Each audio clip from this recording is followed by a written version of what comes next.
Millä mä pukeudun mun kylmille lenkeille? Tulin tosiaan just juoksemasta, niin nyt näette. Mulla oli tämmöiset ihan perus sormikkaat. Varmaan olisi jotkut paremmatkin hanskat, mutta mun mielestä nämä ajaa asiansa.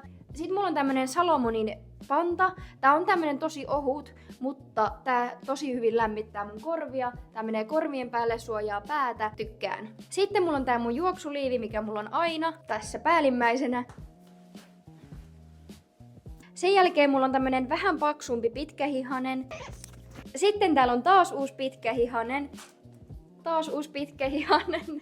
Eli mulla on 3 pitkähihasta aina päällekkäin. Alimmaisena mulla on täällä toppi ja sen alla urheiluliivit. Sitten siirrytään housuihin. Mulla on tämmöiset tuulen kestävät, tosi hyvät juoksuhousut. Ne on ihan pelastus talvella, eli näistä kuuluu tämmönen kahina. Sitten mulla on täällä ihan urheilulekkinsit. Taas urheilulekkinsit. Ja yhdestä tämän talven aikaisesta jalkavammasta oppineena mulla on vielä pyöräilysortsit. Mulla reidet jäätyy talvella kaikista helpoiten, niin nämä on niinku ihan pakolliset.